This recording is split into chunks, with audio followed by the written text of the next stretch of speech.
नमस्कार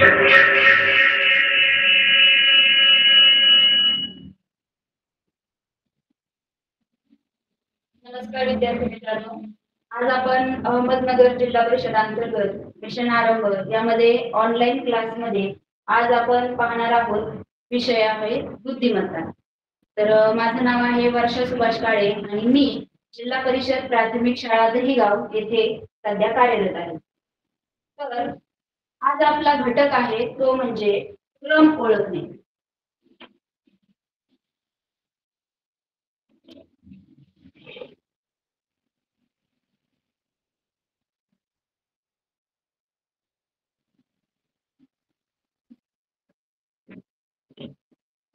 पहा, क्रम ओळखणे या घटकामध्ये आपण बरेच प्रकार पाहतो आणि त्यामधला उपघटक आज आपल्याला पाहायचा आहे तो म्हणजे चिन्हांची मालिका।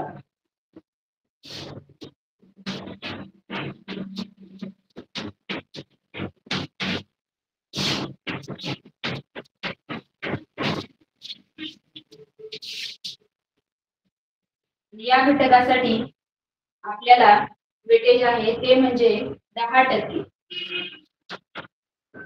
तर या अंतर्गत बरेच काही घटक येतात, पण त्याच्यामधला आज फक्त आपल्याला चिन्हांची मालिका एवढाच एक घटक अभ्यासायचा आहे। तर आपला सर्व सिलेबस शिकून झालेला आहे, परंतु आपल्याला सध्या आता फक्त त्याची रिव्हिजन करायची आहे। तर पहा मुलांनो, चिन्हांची मालिका या घटकामध्ये हा प्रश्न प्रकार सोडवताना आपल्याला काय करायचं असतं, सुरुवातीला दिलेल्या चिन्हांचा क्रम काय आहे नेमका तो आपल्याला लक्षात घ्यावा। मग त्यात प्रथम त्या चिन्हांचा गट दिलेला असतो। जर गट दिलेला नसेल तर आपल्याला त्याचा गट करावा लागतो। मग ते चिन्ह कोणत्या पद्धतीने बदललेलं आहे, डावीकडे गेलेलं आहे की उजवीकडे गेलेलं आहे, त्याचा क्रम कुठे चाललेला आहे हे आपल्याला पाहायचं आहे। आणि गटानुसार या संख्येमध्ये बदल होतो का हे पाहिजे। त्या प्राथमिक गोष्टी आपण लक्षात घेतल्यानंतर आपल्याला चिन्हांची मालिका यावर आधारित जे प्रश्न असतात ते सोडवायला मदत होते। तर आपण सुरुवातीला काय करूया, जे इथून मागे परीक्षेसाठी आलेले प्रश्न होते त्या प्रश्नांचा सराव घेऊया, म्हणजे तुमच्या लक्षात येईल की नेमके परीक्षेला कोणत्या प्रकारचे प्रश्न विचारले। तर पहा, पहिला प्रश्न असा होता की आपल्याला प्रश्नचिन्ह दिलेलं असतं आणि त्या प्रश्नचिन्हाच्या जागी कोणता चिन्ह समूह येईल किंवा चिन्हांची मालिका पुढे कशी चालत राहील हे आपल्याला ओळखायचं। तर या प्रश्नामध्ये या प्रकारे आपल्याला चिन्हांचा गट दिलेला आहे। काळजीपूर्वक पहा आणि पुढे कोणता गट येईल ते लक्षात घ्या। त्यासाठी पर्याय दिलेले आहेत आपल्याला खाली।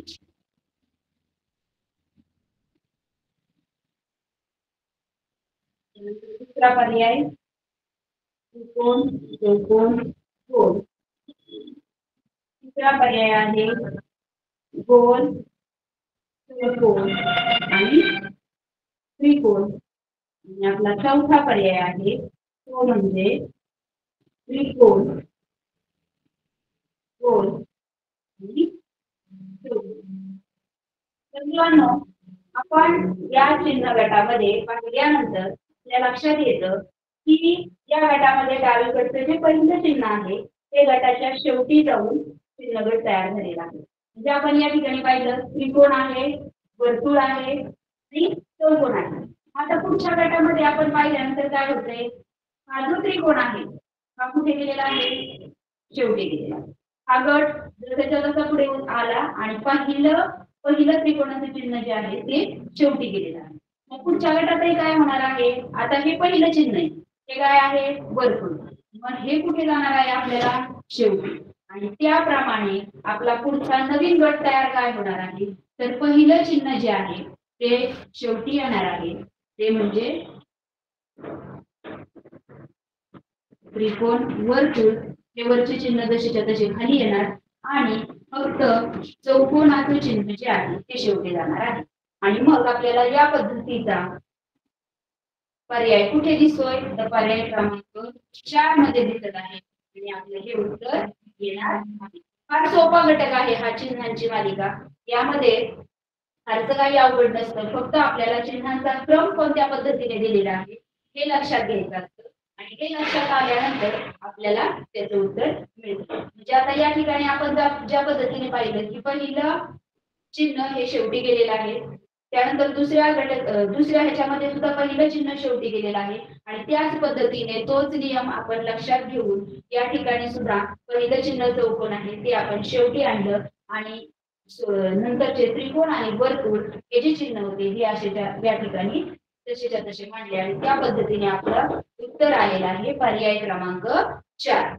हे तुमच्या लक्षात आलंच असेल. आता पुढे पाहूया आपण. मागच्या वर्षी 2023 साली आलेला प्रश्न होता. या प्रश्नामध्ये आपल्याला नेमकं काय दिलेलं होतं पहा. आता आपण या प्रश्नामध्ये पाहिलं की या प्रश्नामध्ये आपल्याला गट करून दिलेले होते. तर आता 2023 ला आलेला प्रश्न आहे.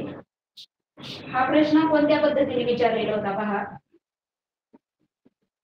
आपल्याला अशा प्रकारचे भरपूर चिन्ह दिलेले होते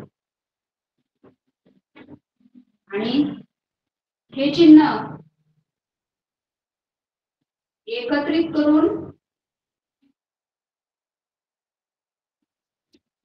न करता त्यांचा गट न देता गट वेगवेगळा दिलेला होता. म्हणजे आपल्याला या ठिकाणी स्वतःला तो गट तयार करायचा होता आणि गट तयार केल्याशिवाय आपल्याला हे उदाहरण कसं सोडवायचंय नेमकं हे आपल्या लक्षात येत नाही. सुरुवातीला पाहिल्यानंतर याचा गट नसल्यामुळे पेपरला ज्यावेळेस आपण अशा प्रकारची उदाहरणं पाहतो त्यावेळेला आपल्या लक्षात येत नाही की नेमकं आता हे उदाहरण सोडवायचं कसं असेल.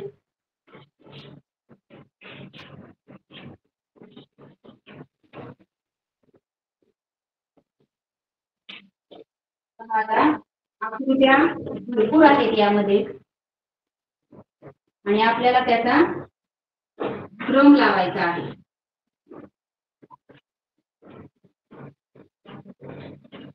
अशा बऱ्याचशा आकृत्या दिसल्यानंतर आपण गोंधळून जातो की आता यामध्ये नेमकं काय करायचं असेल. परंतु अशा वेळेला गोंधळून जायचं नाही. आपल्याला फक्त काय करायचं आहे, या प्रकारामध्ये सुरुवातीला गट इथे दिलेला नाहीये आपल्याला चिन्हांचा, मग तो गट आपल्याला तयार करून घ्यायचा आहे. अशा प्रकारे आपल्याला फक्त चिन्ह ज्यावेळेस दिसतील त्यावेळेस आपल्याला वाटतं की आता नेमकं या ठिकाणी काय करायचं. मग एक गोष्ट लक्षात घ्यायची की या ठिकाणी कशा प्रकारचा गट असू शकतो त्या पद्धतीने आपल्याला तो गट तयार करून घ्यायचा. तर यामध्ये आधी 5 चिन्हांचा एक गट पहा. 1 2 3 4 आणि 5 या 5 चिन्हांचा आपण काय करूया, एक गट तयार करू. 1 2 3 4 5. मग या प्रकारे ज्या वेळेस आपण गट तयार करणार आहोत त्यावेळेला प्रत्येक गटातील चौथं पाचवं चिन्ह पुढील गटात सर्वात पुढे ठेवून त्यानंतर पहिलं दुसरं तिसरं चिन्ह ठेवल्यास आपल्याला उत्तर मिळणार आहे. बघा, पहिलं दुसरं तिसरं चौथं आणि पाचवं या प्रकारे आपल्याला इथे पहिलं दुसरं तिसरं, आता इथे चौथा हा पाचवा 1 2 3 4 5 या ठिकाणी दुसरा 3 4 5 आणि या ठिकाणी पहिला. मग याप्रमाणे याचे गट पाडल्यानंतर आपल्याला या ठिकाणी आता कोणते चिन्ह येते हे आपल्याला पाहावं लागणार आहे आणि हे पाहिल्यानंतर आपल्या क्रम पाहिल्यानंतर आपल्या लक्षात येते की या ठिकाणी कोणते चिन्ह नाहीये 5 गटामध्ये केलेलं, तर या प्रकारचं चिन्ह नाही. त्यानंतर दुसऱ्या गटामध्ये सर्व प्रकारचे चिन्ह आहेत परंतु कोणत्या प्रकारचे चिन्ह आपल्याला दिसत नाही या ठिकाणचे. अशा प्रकारचं चिन्ह आपल्याला या गटामध्ये दिसत नाही. तिसरा गट पाहिल्यानंतर दुसऱ्या क्रमांकाला आपल्याला आता या 5 गटांपैकी कोणतं चिन्ह दिसत नाहीये, हे या प्रकारचं चिन्ह दिसत. मग आपण ते चिन्ह या ठिकाणी घेतलं. आणि शेवटच्या गटामध्ये पाहिल्यानंतर आपल्या लक्षात येईल की आपल्याकडे या प्रकारचे चिन्ह अशा प्रकारे आपलं काय होणार आहे, उत्तर तयार होणार आहे. अशा पद्धतीने जर आपल्याला गट दिलेले नसतील तर सुरुवातीला काय करावं लागतात, गट तयार करून घ्यावे लागतात. आणि गट तयार केल्यानंतर त्यामध्ये नेमका आपल्याला कोणता क्रम घालता येईल हे आपल्या लक्षात येतं. अशा प्रकारे जरी हा घटक सोपा वाटला तरी काही वेळेला थोडेसे क्लिष्ट उदाहरणं या प्रकारचे दिलेले असतात. त्यावेळेस मात्र आपण व्यवस्थित लक्ष देऊन ते उदाहरण सोडवायचं. आता पुढचा गट आहे. आता या ठिकाणी आपल्याला मागच्या उदाहरणामध्ये ज्या प्रकारे गट करून दिलेला नव्हता तसा या ठिकाणी आता गट करून दिलेला आहे. तर पहिल्या चिन्हाचा गट आहे त्रिकोण, वर्तुळ, चौकोन आणि स्टार. त्यानंतर दुसरा गट आहे त्रिकोण, वर्तुळ, स्टार आणि चौकोन. आता ज्यावेळेस आपण उदाहरण पाहतो त्याच वेळेला आपल्या लक्षात येतं पाहिल्यानंतर यामध्ये नेमका काय बदल झालेला असेल. दिलेला आहे त्रिकोण, त्यानंतर स्टार, त्यानंतर चौकोन आणि वर्तुळ. आणि आपल्याला विचारलं आहे की आता या पुढच्या चिन्हांचा गट कोणता असेल, या पुढच्या चिन्हांचा गट कोणता असेल. तर आपण आता या चिन्हाच्या गटामध्ये पाहिल्यानंतर एक आपल्या लक्षात येतं की आता या ठिकाणी नेमकं काय झालेलं आहे. तर पहा यामध्ये गटामध्ये पाहिल्यानंतर आपल्या लक्षात येईल की डावीकडून हे तिसरं चिन्ह जे आहे चौकोनाचं हे चिन्ह कुठे गेलेलं आहे, दुसरे, त्यानंतर पहिलं, या क्रमाने उजवीकडून पहिल्या क्रमांकाच्या स्थानावर. आता हे दुसरं चिन्ह जे आपल्याला दिसते या ठिकाणी हे चिन्ह कुठे गेलेलं आहे, पुढे त्रिकोण, वर्तुळ, चौकोन आणि स्टार. या पद्धतीने हे चिन्ह पुढे जातोय आणि पुढचा गट काय तयार होतो आपला, त्रिकोण, त्यानंतर वर्तुळ आणि हा स्टार आहे असाच. पुढे काय होतोय, चौकोन. मग हा गट असा तयार झाला. त्यानंतर आपण पुढचा संबंध पाहूया. आता पुढच्या गटामध्ये नेमकं काय दिलेलं आहे आपल्याला ते आपल्या लक्षात येईल. आता सुरुवातीपासूनचं तिसरं जे चिन्ह आहे हे तिसरं चिन्ह कुठे गेलेलं आहे, शेवटी गेलेलं आहे. मग आता तिसरं झालं, त्यानंतर आता दुसरं चिन्ह 2 नंबरचं, 2 नंबरचं चिन्ह काय आहे, वर्तुळ. मग हे वर्तुळाचं चिन्ह जे आहे ते कुठे जाणार आहे, परत शेवटी जाणार आहे. मग आता त्रिकोण, त्यानंतर स्टार, त्यानंतर चौकोन आणि राहिलेलं हे चिन्ह म्हणजे वर्तुळ झालेलं आहे, शेवटी आलेलं आहे.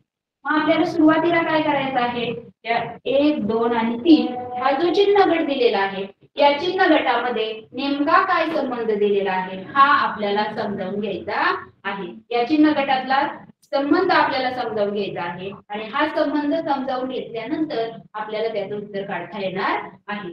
मग आपण आता यामध्ये पाहिलं 1, 2, 3 3 नंबरचं जे चिन्ह आहे म्हणजे चौकोनाचं जे चिन्ह आहे ते कुठे गेलं आहे, शेवटी गेलेलं आहे. त्यानंतर 2 नंबरचं चिन्ह आहे ते म्हणजे वर्तुळ, वर्तुळ कुठे गेलेलं आहे, शेवटी गेलेलं आहे.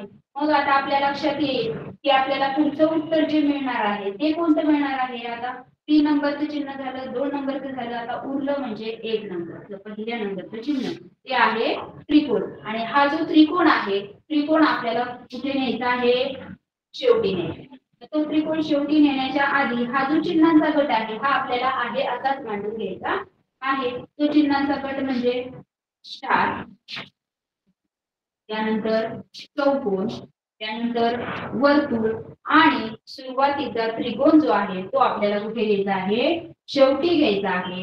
आणि या प्रकारे तुमचा पुढचा चिन्हाचा गट तयार होणार आहे. आणि हा चिन्हाचा गट आपल्याला पर्यायामध्ये शोधायचा आहे आणि मग आपलं उत्तर आपल्याला समोर दिसते. म्हणजे या प्रकारे आपल्याला लक्षात घ्यायचंय की चिन्हांचा गट डावीकडून उजवीकडे बदललाय, उजवीकडून डावीकडे बदललेला आहे. नेमका यामध्ये काय संबंध आपल्याला दिसतोय हा लक्षात घेतल्यानंतर आपल्याला उत्तर काढणं खूप सोपं आहे. हे झालं तिसऱ्या प्रकारचं उदाहरण. अशाच प्रकारे आपल्याला चिन्हांची मालिका भरपूर दिलेली असते आणि आपल्याला त्यामध्ये उत्तरं काढायची असतात. पुढचं आहे ते म्हणजे आता आपण त्रिकोण वर्तुळ स्टार या प्रकारचे चिन्ह पाहिजे. त्यानंतर आपल्याला उदाहरण गणितामध्ये जे बेरीज वजाबाकी गुणाकार भागाकार लहान मोठेपणा या प्रकारचे जे चिन्ह असतात त्या चिन्हांचा सुद्धा क्रम आपल्याला काय केलेला असतो दिलेला असतो. तर आपण या प्रकारचे एखादं उदाहरण पाहूया. पहा, लहान मोठेपणा जो आहे हे चिन्ह घेतलेलं आहे, त्यानंतर भागिले घेतलेला आहे, नंतर गुणिले, नंतर अधिक या पद्धतीने या चिन्हांचा एक गट केलेला आहे. आता या उदाहरणामध्ये आपल्याला आधीच काय दिलेला आहे चिन्हांचा गट गट करून दिलेला आहे. ज्यावेळेस अशा प्रकारची उदाहरणं येतात त्यावेळेस आपल्याला सोडवायला अडचण येत नाही, कारण त्यांनी सुरुवातीला चिन्हांचा गट आपल्याला करून दिलेला असतो. त्यामुळे आपल्याला पुन्हा स्वतःहून वेगळा गट करण्याची गरज पडत नाही. पण ज्यावेळेस आपल्याला चिन्हांचा गट करून दिलेलाच नाहीये त्यावेळेस आपण एक लक्षात घ्यायचं की पूर्ण चिन्ह आपण मोजायचे जे दिलेले आहेत. जो आपण 2023 आलेला प्रश्न पाहिला होता त्याआधी, तर जेवढे चिन्ह आलेले आहेत तेवढे आधी मोजा आणि त्याचे समप्रमाणात गट करा. 5चा गट करा, 4चा करा, 3चा करा. तुम्हाला त्या पद्धतीने चिन्ह मोजल्यानंतर आपल्या लक्षात येणार आहे की किती प्रकारचे गट करावे लागतील आणि तेवढे गट केल्यानंतर आपल्याला त्या पद्धतीने ते उदाहरण सोडवणं सोपं जाईल. आता आपल्याला या ठिकाणी गट करून दिलेलाच आहे, आपल्याला काही अडचण नाही. भागिले गुणिले अधिक मोठेपणा लहान या प्रकारे हा तिसरा गट आलेला आहे आणि शेवटचा चौथा गट त्यांनी आपल्याला दिलाय गुणिले अधिक लहान मोठेपणा आणि भागिले. आता पुढचा गट विचारलेला आहे. आता हे उदाहरण पाहिल्याबरोबरच आपल्या सहजासहजी लक्षात येते की आपलं उत्तर नेमकं काय येणार आहे. तर पहा, 2020 साली हा प्रश्न पेपरला विचारलेला होता.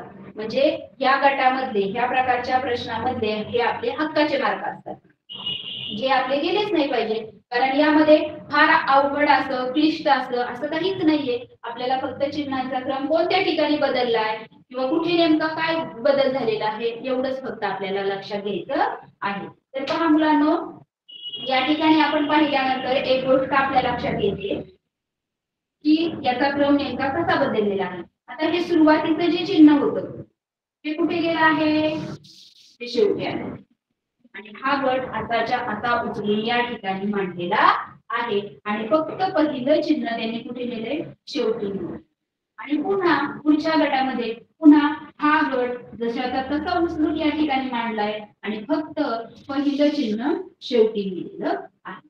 पुढे पुढे सुद्धा त्याच प्रकारे केलंय. भागाकाराचं जे चिन्ह होतं पहिलं ते शेवटी आणलंय आणि जो आधीचा गट होता गुणिले अधिक लहान मोठेपणा हा गट जशाचा तसा मांडलेला आहे.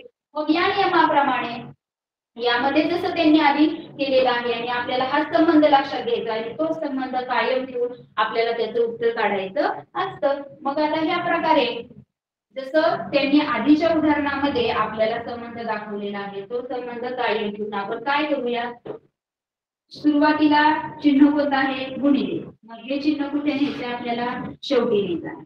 मग गुणिले आपण शेवटी घेऊया आणि पहिला जो चिन्हाचा गट होता तो जसाचा तसा मांडूया. पहिला चिन्हाचा गट मांडून घेऊया प्लस त्यानंतर लहान मोठेपणा भागिले आणि आपलं पहिलं गुणाकाराचं चिन्ह आहे ते आपलं जाणार आहे शेवटी आणि या प्रकारे तुम्हाला चिन्हाचा गट मिळणार आहे आणि तुमचं उत्तर येणार आहे या पद्धतीने. प्लस लहान मोठेपणा भागिले आणि गुणिले या प्रकारच्या चिन्हांचा गट तुम्हाला मिळणार आहे. हा चिन्हांचा गट तुम्हाला पर्यायामध्ये कोणत्या ठिकाणी दिसतो हे आपल्याला पाहायचं आहे आणि तो पर्याय क्रमांक आपल्याला रंगवायचा आहे. खूप सोपं आहे हे, अवघड असं काहीही नाहीये. फक्त कॉन्सन्ट्रेशननी केलं की आपल्याला उत्तर सहजासहजी मिळते. आता हे उदाहरण आपण पाहिलं होतं 2020 साली आलेलं, म्हणजे आपल्या लक्षात येत आहे की परीक्षेला जी उदाहरणं दिलेली आहेत ती खूप अशी अवघड किंवा क्लिष्ट अशा प्रकारची काही नाही येत, सोप्याच प्रकारची उदाहरणं आहेत. फक्त आपल्याला ती काय करायची आहेत, काळजीपूर्वक सोडवायची आहेत. आता पुढे पहा, पुढचा गट दिलेला आहे त्यांनी आपल्याला याच प्रकारचा दिलेला आहे प्लस गुणिले आणि वजा. आता वरच्या गटामध्ये फक्त भागिले होतं, यामध्ये काय केलेलं आहे, वजाचं चिन्ह घातलेलं आहे. प्लस गुणिले वजा, त्यानंतर पुन्हा गुणिले वजा प्लस पुन्हा वजा प्लस आणि गुणिले, आणि पुढे विचारलेला आहे प्रश्नचिन्ह दिलेला आहे. हा सुद्धा प्रश्न तुम्हाला 2022 साली विचारलेला होता. म्हणजे एकंदरीत आपण आतापर्यंतच्या झालेल्या परीक्षेच्या जे प्रश्न पाहिलेले आहेत त्या प्रश्नानुसार आपण पाहिलं तर चिन्हांची मालिका या घटकातले प्रश्न आपल्याला फार सोप्या पद्धतीचे विचारलेले आहेत. मग आता या प्रकारे आपल्याला उदाहरण दिलेलं आहे आणि हा प्रश्न 2022 साली आपल्याला काय केलेला आहे, विचारलेला आहे. मग आता आपण ह्याचं उत्तर कोणत्या प्रकारे सोडवायचं आहे, तर यामध्ये पाहिल्यानंतर जसं आपण 2020 सालीचा प्रश्न सोडवलेला होता त्याच प्रकारे हे पहिलं चिन्ह कुठे गेलेलं आहे आपल्याला दिसतंय, शेवटी गेलेलं आहे. म्हणजे अवघड असं काहीही दिलेलं नाहीये आपल्याला, पहिलं चिन्ह शेवटी गेलेलं आहे. त्यानंतर पुन्हा प्लसचं चिन्ह आहे, हे सुद्धा कुठे गेलेलं आहे, शेवटी गेलेलं आहे पहिलं चिन्ह. आणि या ठिकाणी पुढे आपल्याला जे दिलेलं आहे ते सुद्धा काय झालेलं आहे, पहिलं चिन्ह शेवटी गेलेलं आहे. आणि मग आपल्याला यानुसार या ठिकाणचं उत्तर जे काढायचं आहे ते काय काय मिळणार आहे आपल्याला आता शेवटी,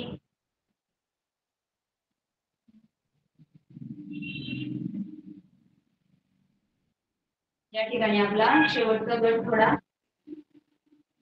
मायनस प्लस आणि गुणिले या प्रकारचा येईल. आणि आता पुढचा प्रकार येणार आहे तो म्हणजे हे मायनसचं चिन्ह आहे ते आपल्याला काय येणार आहे, शेवटी येणार आहे. मग मायनसचं चिन्ह शेवटी घेऊया आणि हा गट आहे असाच, आणि तेच कंटिन्यू पुढे पुन्हा चालू ठेवायचं असेल आपल्याला तर पुन्हा काय येणार आहे, हाच गट पुन्हा मायनस कुठे येणार, शेवटी जाणार, गुणिले आणि मायनस या प्रकारे काय येणार आहे, ते उत्तर येणार आहे. म्हणजे जो सुरुवातीचा पहिला गट होता तोच काय आलेला आहे, शेवटी आलेला आहे. या प्रकारे काय झालेलं आहे, हे उत्तर आपल्याला मिळालेलं आहे. म्हणजे यामध्ये अवघड असं काही नाही. पुढे पहा, हा झाला 2022 सालचा प्रश्न. आपण आज काय करूया, सुरुवातीला सगळे या आधी परीक्षेला आलेले जे प्रश्न आहेत ते समजावून घेऊया, ते लक्षात घेऊया आणि मग नंतर काय करूया, आपण पुढचे उदाहरण सोडूया नेमके कोणत्या प्रकारचे असतात. आता 2019 साली विचारलेला प्रश्न आहे पहा. 2019 साली आपल्याला विचारलेला आहे, वर्तुळ दिलेला, यामध्ये रेषा, चिन्ह फक्त बदलून देतात, बाकी वेगळं असं काहीच नसतं. पुढे प्रश्नचिन्ह गट आहेत फक्त. आता ज्या या आधीच्या उदाहरणात आपण पाहिलं की शेवट प्रश्नचिन्ह देऊन शेवटचा गट कोणता आहे हे विचारलेलं होतं. आता या ठिकाणी प्रश्नाचं स्वरूप थोडंसं त्यांनी बदललेलं आहे. काय बदललेलं आहे तर पहा, वर्तुळ दिले त्यामध्ये 2 तिरप्या रेषा देऊन या प्रकारे चिन्हांचा अशा प्रकारचा गट केलेला आहे आणि पुढे प्रश्नचिन्ह आहे. पुढचा गट आहे तसाच मांडलेला आहे त्यांनी आणि काय केलेलं आहे, इथे प्रश्नचिन्ह दिलेलं आहे. पुढे आहे स्टार, त्यानंतर पुढचा पुन्हा गट दिलेला आहे आपल्याला, त्यानंतर चौकोन, त्रिकोण आणि पुढे प्रश्नचिन्ह आणि शेवटला पुन्हा या ठिकाणी प्रश्नचिन्ह, चौकोन, पुन्हा त्रिकोण आणि पुन्हा स्टार. आता पहा, आपल्याला बदल म्हणजे या ठिकाणी फक्त काय झालेलं आहे, स्वरूप सांगितलं त्या पद्धतीने स्वरूप फक्त बदललेलं आहे. कसं स्वरूप बदललेलं आहे तर पहा, या आधी जे आपण प्रश्न पाहिले त्यामध्ये आपल्याला अगदी शेवटला जो चिन्हांचा गट होता तो फक्त आपल्याला काय करायचा होता, बदलायचा, शोधायचा होता शेवटचा गट. शेवटचा गट शोधताना आपण या सर्वांमध्ये नेमका काय संबंध लावलेला आहे तो पाहिला होता. त्याच प्रकारे हे उदाहरण आहे, वेगळं काहीच नाहीये, फक्त आपल्याला काय केलेलं आहे, प्रत्येक गटामध्ये प्रश्नचिन्ह दिले, प्रत्येक गटातलं चिन्ह आपल्याला शोधायला लावलेलं आहे. म्हणजे आता याचा क्रम सेम ठेवलेला आहे आणि प्रत्येक गटातलं चिन्ह शोधायचं आहे आणि त्या चिन्हांचा शोध घेऊन आपल्याला त्याचा काय करायचा आहे, एक गट तयार करायचा आहे. तर पहा आता या ठिकाणी त्रिकोण, चौकोन, वर्तुळ, त्रिकोण, चौकोन, त्रिकोण आणि या ठिकाणी काय असेल, तर आता या ठिकाणी कोणते चिन्ह असेल हे पाहण्यासाठी आपण पाहूया पुढचा गट. मग पुढच्या गटामध्ये आपल्याला 4 नंबरला स्टार दिसतोय, 4 नंबरला स्टार आहे म्हटल्यानंतर या ठिकाणी काय असणार आहे, स्टारच असणार आहे. या ठिकाणी आपण स्टार लिहून घेतला म्हणजे आपल्या गटामधलं पहिलं चिन्ह मिळालं आपल्याला, ते म्हणजे स्टार. मग आता पुढचा गट पाहूया, याच प्रकारचा आणि ह्याच क्रमाने आहे. मग आता 1, 2 आणि 3 नंबरचं चिन्ह त्यांनी काढलेलं आहे, 3 नंबरचं चिन्ह मिस केलेलं आहे आणि मग ते चिन्ह आपल्याला शोधायचे म्हटल्यानंतर आपण कशा प्रकारे शोधणार, पहिल्या गटामध्ये पहा 1, 2 आणि 3 नंबरला कोणतं चिन्ह आहे, त्रिकोण आणि त्रिकोणाच्या मध्ये एक टिंब दिलेला आहे म्हणजे आपल्याला दुसरं चिन्ह मिळालेलं आहे, ते म्हणजे त्रिकोण आणि मध्ये टिंब. अशा प्रकारे आपल्याला हे दुसरं चिन्ह मिळालेलं आहे. हे पहिलं झालं, हे दुसरं झालं. आता तिसरा गट पाहायचा आहे, त्यामध्ये पहा वर्तुळ, चौकोन, त्रिकोण आणि आता शेवटचं चिन्ह जे पहिल्या गटामध्ये मिस होतं 4 नंबरचं चिन्ह. पहिल्या गटामध्ये 4 नंबरचं चिन्ह आपण शोधलं होतं, आपल्याला काय सापडलेलं होतं, स्टार, आणि तेच चिन्ह आपल्याला या ठिकाणी वापरायचं आहे, ते म्हणजे स्टार. त्यानंतर आता चौथ्या गटामध्ये पाहिलं तर पहिलं चिन्ह मिस आहे. पहिलं चिन्ह आपल्याला प्रत्येक गटामध्ये सुरुवातीला आपण पाहिले, प्रत्येक गटाच्या सुरुवातीला पहिलं चिन्ह काय दिलेलं आहे, वर्तुळ आणि त्यामध्ये 2 तिरप्या रेषा. मग वर्तुळ आणि 2 तिरप्या रेषा आपण यामध्ये घेतलेल्या आहेत. अशा प्रकारे आपल्याला उत्तराचा हा चिन्हांचा गट आपला तयार होणार आहे. आता कधी कधी काय होतं पहा मुलांनो, आपल्याला नेहमीच्या प्रकारे करण्याची सवय लागलेली असते. हा चिन्हांचा गट असा आहे, मग दुसरा असा असेल, मग तिसरा असा असेल, त्यांच्यामध्ये काय संबंध आहे नेमका, मग आपण हे लक्षातच घेत नाही. या ठिकाणी प्रश्नचिन्ह दिलेलं आहे, मग या गटातलं आपल्याला चौथं ओळखायचंय, या गटातलं आपल्याला तिसरं ओळखायचंय, या गटातलं पहिलं ओळखायचंय, हे आपण लक्षात घेत नाही आणि मग आपण काय करतो, कारण तुम्हाला पर्यायामध्ये पहा या प्रकारचा पर्याय तर आहे, पण त्याचबरोबर ह्या चिन्हांचा क्रम असलेला वर्तुळ, चौकोन, त्रिकोण आणि स्टार या प्रकारचा सुद्धा पर्याय तुम्हाला पर्यायामध्ये कधी कधी फसवण्यासाठी दिलेला असतो. आणि बऱ्याच मुलांना मग काय वाटतं की आपल्याला आता पुढचा गट लिहायचा आहे की काय, आणि ते ह्या प्रकारच्या पर्यायाला गोल करून रिकामे होतात. तर मग आपल्याला हे न करता आपल्याला काय करायचं आहे, कोणत्या ठिकाणी या ठिकाणी प्रश्नचिन्ह दिलेलं आहे, मग या ठिकाणचे जे चिन्ह येतील ते शोधून आपल्याला काय करायचं आहे, त्या चिन्हांचा गट करायचा आहे आणि या चिन्हांचा गट करून आपल्याला तो पर्याय क्रमांक शोधायचा आहे. त्या गोष्टी आपल्याला या ठिकाणी लक्षात घ्यायच्या आहेत. या प्रकारे आपण 2023 साली, 2020, 22 आणि 19 साली आलेले प्रश्न पाहिलेले आहेत. आता पुढचा 2021 ला आलेला प्रश्न पहा. आतापर्यंत आपण चिन्ह पाहिले, आता प्रत्येक वेळेलाच आपल्याला चिन्ह येतील असं नाही, कधी कधी अक्षर सुद्धा लिहिलेली असतात. तर आता सुरुवातीलाच आपल्याला काय केलेलं आहे, अक्षर दिलेले पाहिजे. प्रश्नचिन्ह, त्यानंतर यम, यन, पुन्हा प्रश्नचिन्ह, पुन्हा यन, त्यानंतर दोनदा यम, पुन्हा प्रश्नचिन्ह, पुन्हा यम, यन, यम, पुन्हा प्रश्नचिन्ह, पुन्हा यन, पुन्हा प्रश्नचिन्ह, पुन्हा यन. अशा प्रकारचा प्रश्न पाहिला तर आपण गोंधळून जातो की आता नेमकं यामध्ये करायचं काय. तर प्रत्येक ठिकाणी यम यन यम यन या प्रकारचे अक्षर आपल्याला दिसत आहेत. आता काय केलं पाहिजे, तर घाबरून जायचं काहीच कारण नाही. आपल्या एक लक्षात येते की या दिलेल्या चिन्ह मालिकेमध्ये आपल्याला यम आणि यन हे सोडून दुसरं कोणतंही अक्षर नाहीये. मग आता नेमका यांचा क्रम कशा प्रकारे असेल ते आपण लक्षात घेऊ. सुरुवातीला मी जसं 2023 सालचं उदाहरण तुम्हाला समजून सांगितलं होतं की आपल्याला यामध्ये गट पाडून दिलेले आहेत का, तर नाही, गट पाडून दिलेले नाहीत. मग गट पाडून दिलेले नाहीत म्हटल्यानंतर अशा वेळेला आपण काय करायचं, तर सुरुवातीला पहिलं काम आपलं काय आहे, त्याचे गट करणं. तर आपण आता या दिलेल्या मालिकेमध्ये नेमके किती अक्षर आहेत हे पाहूया. 1 2 3 4 5 6 7 8 10 11 12 13 14 आणि 15 अक्षरं यामध्ये दिलेली आहेत. मग आपण याचे कमी गटामध्ये रूपांतर करूया, म्हणजे आपण किमान 5 गट करूया. 1 2 3 4 आणि 5, 1 2 3 4 5 इथपर्यंत आपण याचा एक गट केला. पुढचा पुन्हा 1 2 3 4 5 एवढ्यापर्यंत एक गट झाला. पुन्हा 1 2 3 4 5 एवढ्यापर्यंत एक गट झालेला आहे.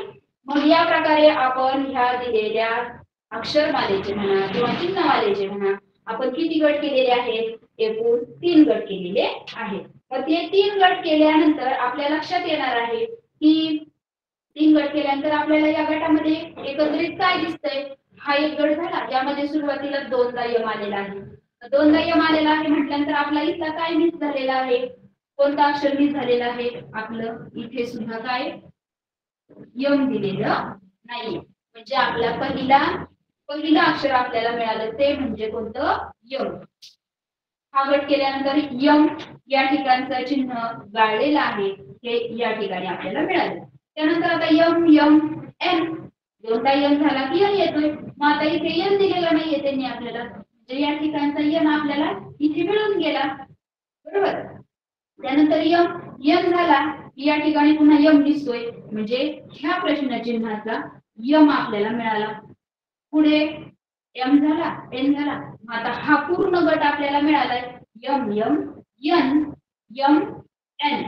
मग 2दा यम म्हणजे आपल्याला ह्या प्रश्नचिन्हाच्या जागी सुद्धा पुन्हा यम लिहायचा, पुन्हा इथे एन, पुन्हा इथे यम आणि एन. मग आता हा गट कसा तयार करायचा, तर या प्रकारे आपल्याला M M N M M हा गट आपल्याला मिळालेला आहे.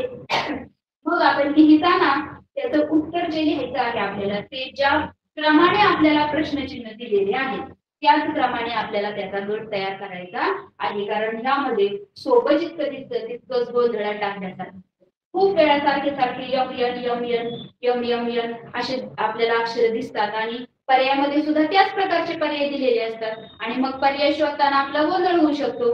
मग अशा वेळेला काय करायचं, आपल्याला सुरुवातीचं प्रश्नचिन्ह त्याच्या खाली आपल्याला सापडलेला कोणता अक्षर आहे ते म्हणजे यम. मग हे यम आपण या ठिकाणी इथे लिहून घेतला. दुसरा प्रश्नचिन्हाच्या ठिकाणी सापडलेला यम तो इथे लिहून घेतला. तिसऱ्या प्रश्नचिन्हाला सापडलेला यम तो लिहून घेतला.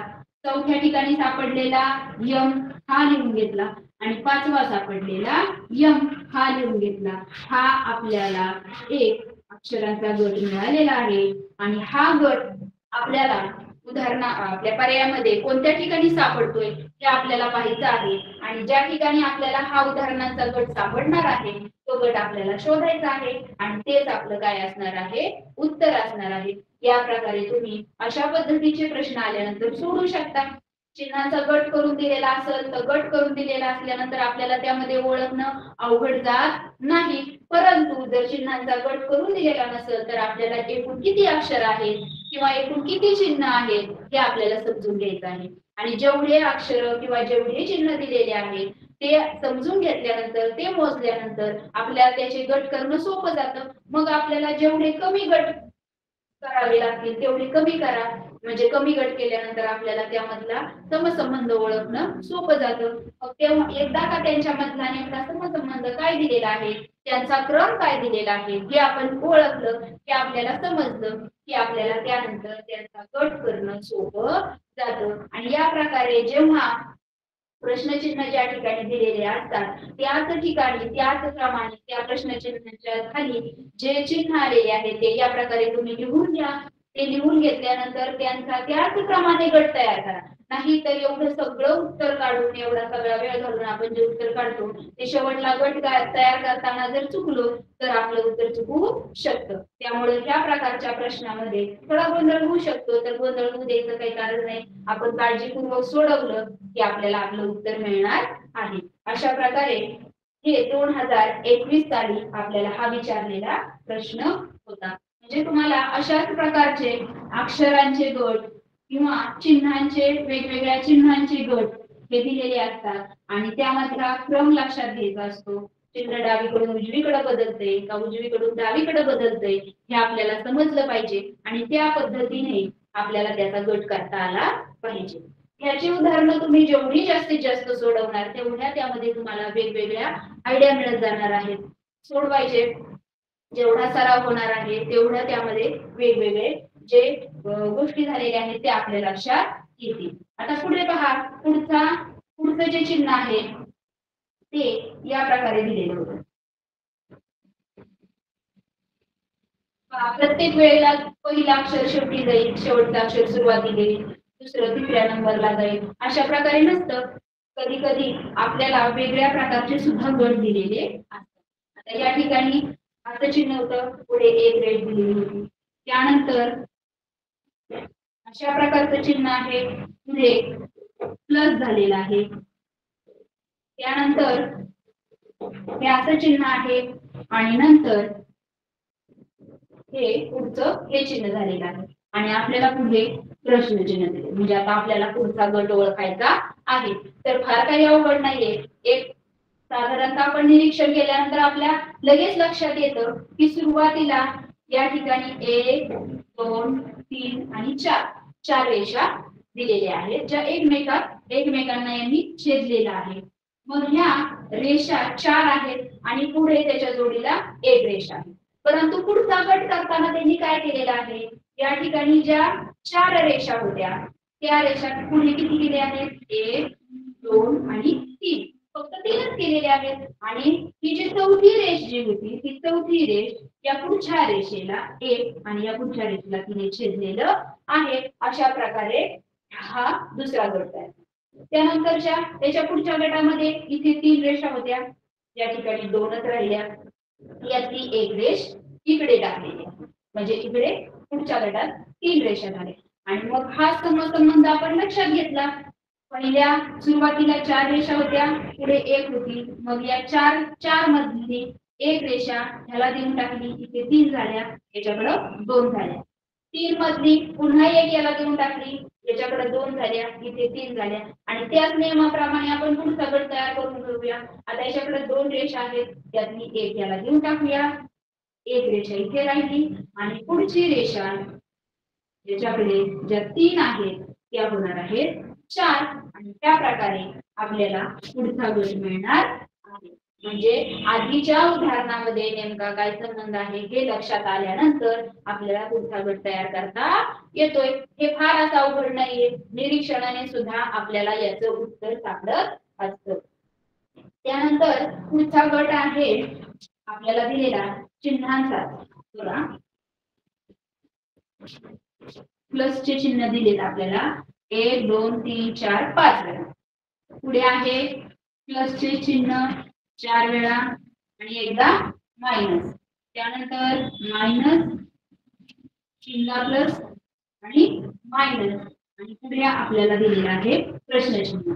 आता एकंदरीत हा गट पाहिल्यानंतर आपल्या लक्षात येईल की यामध्ये आपल्याला नेमकं काय झालेलं दिसतंय, यामध्ये कोणता फरक झालेला दिसतोय. तर सुरुवातीला 1 2 3 4 5 वेळा प्लस दिलेलं होतं, मग 5 वेळा प्लस दिलेलं होतं.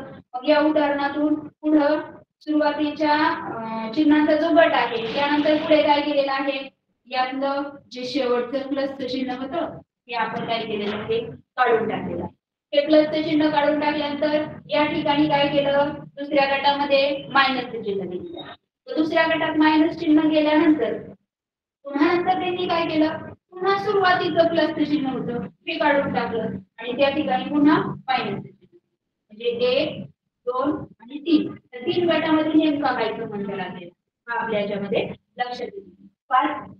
5 वेळा प्लस दिलेला होता, सुरुवातीला पहिल्या गटातला शेवटचा म्हणजे पाचवं जे मायनसचं चिन्ह प्लसचं चिन्ह होतं ते काढून टाकलं, त्याऐवजी मायनसचं चिन्ह घेतलं या प्रकारे. त्यानंतर पुढच्या गटामध्ये पुन्हा काय केलं त्यांनी, पहिल्या क्रमांकाचं जे प्लसचं चिन्ह होतं हे काढून टाकलं आणि सुरुवातीला काय केलं, मायनसचं चिन्ह. मग आता यानंतर आपल्याला काय करावं लागेल, जसं त्यांनी ज्याप्रमाणे सुरुवातीला शेवटून सुरुवात केली, शेवटचं जे प्लसचं चिन्ह होतं हे काढून टाकलं, त्यानंतर सुरुवातीचं प्लसचं चिन्ह काढून टाकलं. आपण सुद्धा त्या नियमाप्रमाणे काय करणार आहोत, आता पुन्हा शेवटून सुरुवात करायची. पुन्हा आपल्याला शेवटून दुसऱ्या क्रमांकाचं जे प्लसचं चिन्ह आहे हे काढून टाकायचं आहे आणि हा गट मांडून द्यायचा. सुरुवातीला मायनस प्लस प्लस आणि हे जे प्लसचं चिन्ह आहे हे आपल्याला काढून टाकायचंय आणि या ठिकाणी मायनस, त्यानंतर पुढे मायनस. या प्रकारे आपला गट तयार होणार आहे आणि हे तुमचं उत्तर येणार आहे.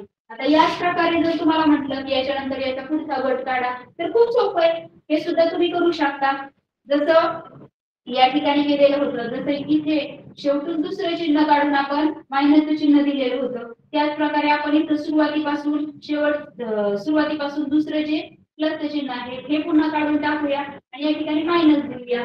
Minus minus plus minus minus या प्रकारे पुढचा गट तयार होईल. म्हणजे गट तयार करणं फार अवघड नाहीये. आपण जर त्यामध्ये नेमका क्रम काय आहे हे लक्षात जर घेतला तर आपण असा कुठपर्यंतही त्याचा गट तयार करू शकतो.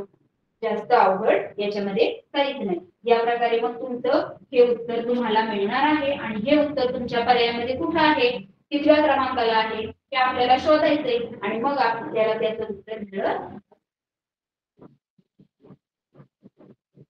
पहा, हे झाले चिन्ह.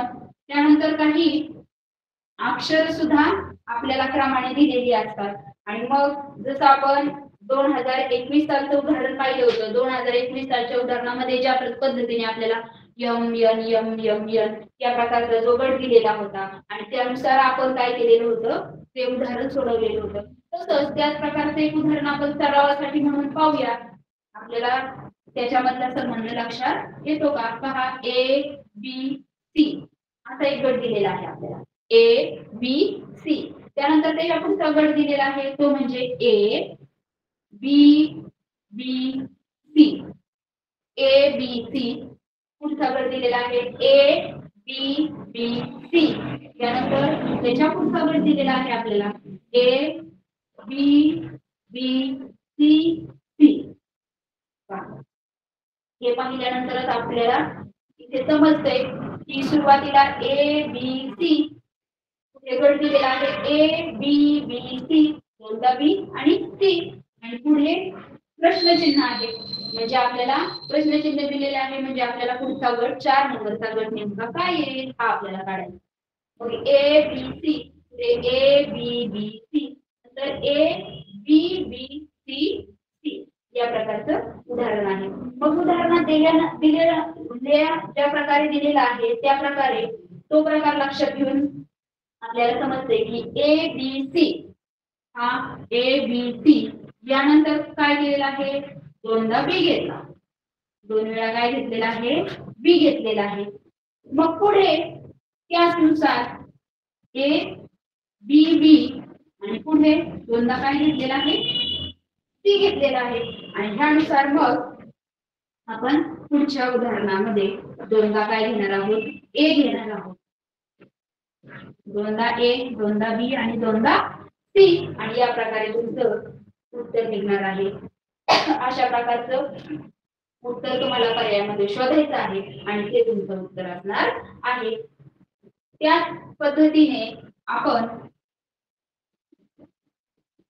जसं आपल्याला 2021 ला जे उदाहरण आलेलं होतं त्या उदाहरणामध्ये जसे आपल्याला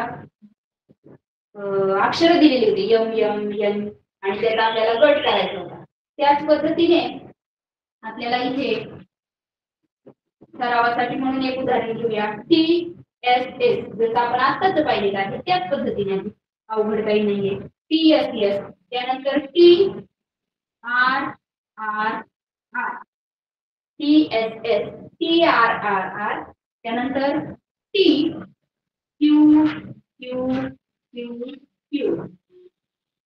पुढे दिलेला आहे आपल्याला प्रश्नचिन्ह, त्यानंतर पुन्हा प्रश्नचिन्ह, पुन्हा प्रश्नचिन्ह आणि 5 वेळा आपल्याला पी दिलाय. 5 वेळा पी दिला आणि पुढे दिलेला आहे टी. आता हे उदाहरण पाहिल्यानंतर आपल्या लक्षात येईल की आता बाबा आपल्याला नेमकं या ठिकाणी करायचं.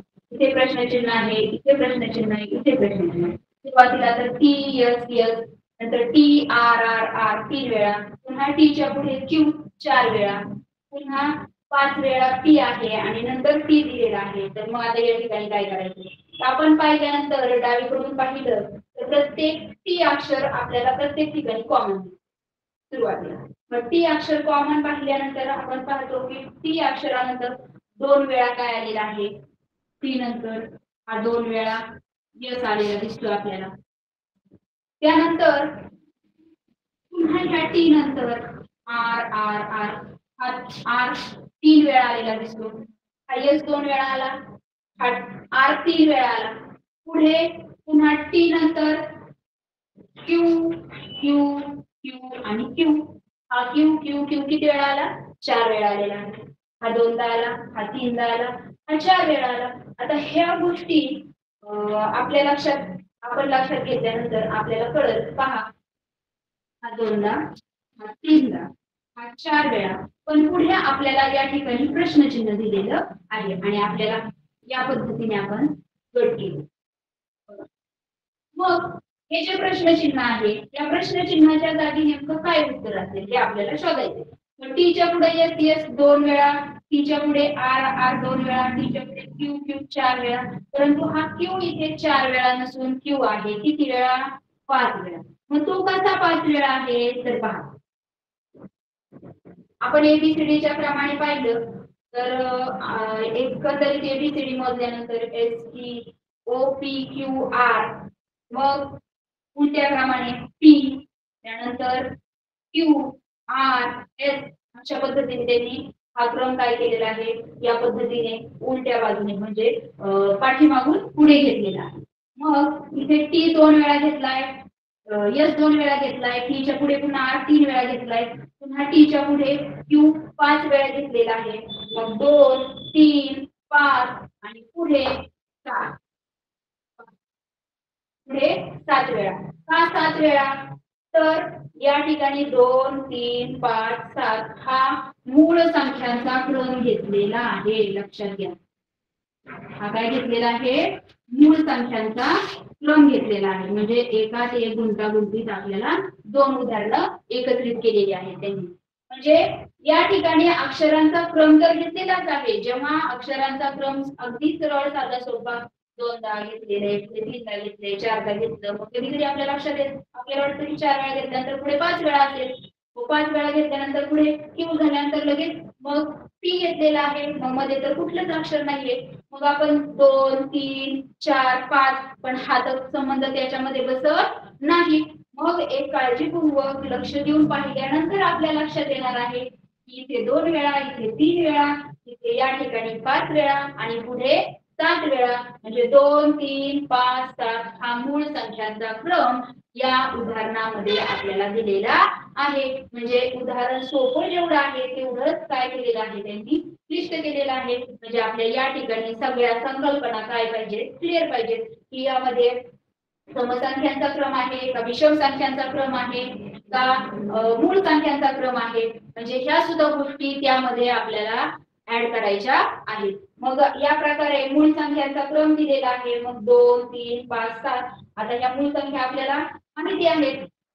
मग या ठिकाणी टीच्या पुढे 2दा एस, टीच्या पुढे 3दा आर आणि टीच्या पुढे किती वेळा? 5 वेळा क्यू आहे. म्हणजे या प्रश्नचिन्हाच्या ठिकाणी काय येणार आहे?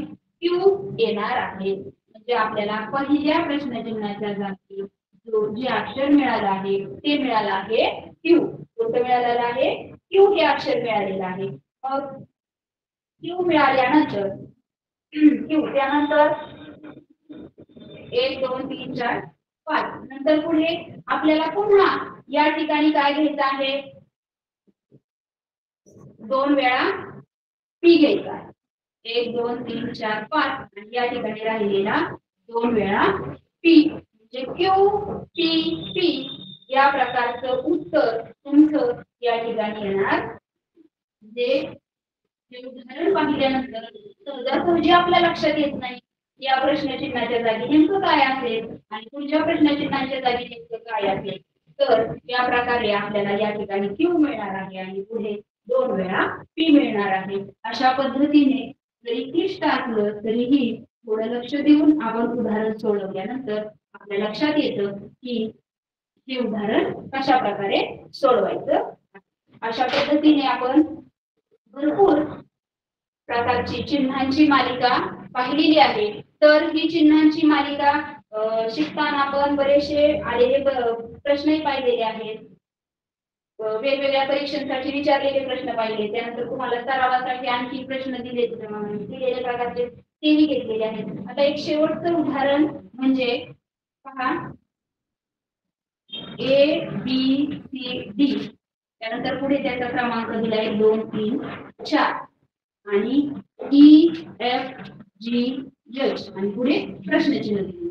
आता हे पाहिल्यानंतर आपल्या सहजासहजी लक्षात येणार आहे की ए बी सी डी याच्या पुढे आहे 1 2 3 आणि 4 याचे क्रम दिलेले आहेत ई एफ जी एच. आता ह्या अक्षरांचे आपल्याला फक्त त्याच्या पुढे काय लिहायचे आहेत क्रम द्यायचे आहेत 5 6 7 आणि 8 अशा प्रकारचं उत्तर आपल्याला पर्याय शोधायचे आणि ते तुमचं काय असणार आहे उत्तर असणार आहे.